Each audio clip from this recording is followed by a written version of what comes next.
मत्ती की अंजील उसका पहला बाब पहली आयत से 25 आयत तक। यीशु मसीह इब्ने दाऊद इब्ने इब्राहिम का नसबनामा। अब्राहम से इसहाक पैदा हुआ और इसहाक से याकूब पैदा हुआ और याकूब से यहूदा और उसके भाई पैदा हुए और यहूदा से फारस और ज़ारा तमर से पैदा हुए और फारस से हसरून पैदा हुआ और हसरून से राम पैदा हुआ और राम से अमीनदाब पैदा हुआ और अमीनदाब से नहसून पैदा हुआ और नहसून से सलमून पैदा हुआ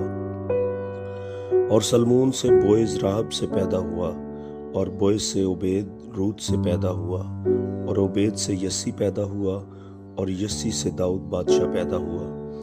और दाऊद से सुलेमान उस औरत से पैदा हुआ जो पहले ओरिया की बीवी थी और सुलेमान से रब्बाम पैदा हुआ और रब्बाम से अबिया पैदा हुआ और अबिया से आसा पैदा हुआ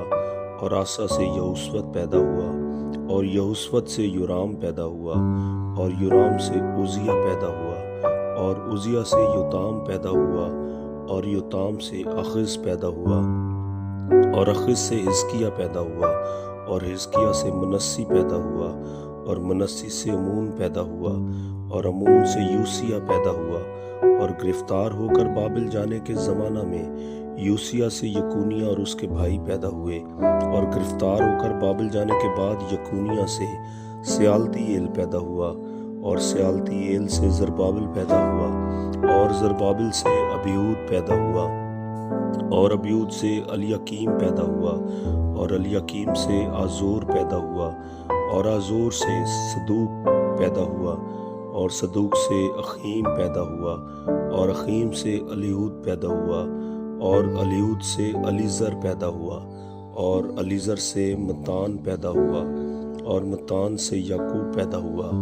और याकूब से यूसुफ पैदा हुआ। यह उस मरियम का शौहर था जिससे यस्सु पैदा हुआ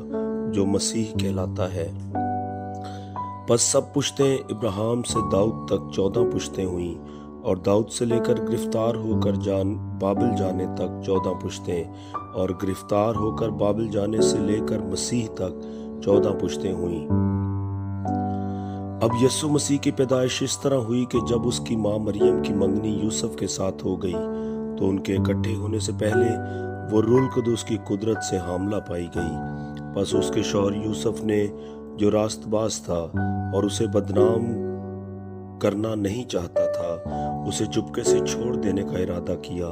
वो इन बातों को सोच ही रहा था कि खुदावंद के फरिश्ता ने उसे ख्वाब में दिखाई देकर कहा, ऐ यूसुफ इब्ने दाऊद, अपनी बीवी मरियम को अपने हाँ ले आने से ना डर, क्योंकि जो उसके पेट में है वो रूह कुदूस की कुदरत से है। उसके बेटा होगा और तू उसका नाम यस्सु रखना, क्योंकि वही अपने लोगों को उनके गुनाहों से निजात देगा। ये सब कुछ इसलिए हुआ कि जो खुदावंद ने नबी की मार्फत कहा था वो पूरा हो कि देखो, एक कमारी हामला होगी और बेटा जनेगी और उसका नाम इमानुएल रखेंगे, जिसका तर्जुमा है खुदा हमारे साथ। बस यूसुफ ने नींद से जागकर वैसा ही किया जैसा खुदावंद के फरिश्ता ने उसे हुक्म दिया था और अपनी बीवी को अपने यहाँ ले आया और उसको ना जाना जब तक उसके बेटा ना हुआ और उसका नाम यस्सु रखा।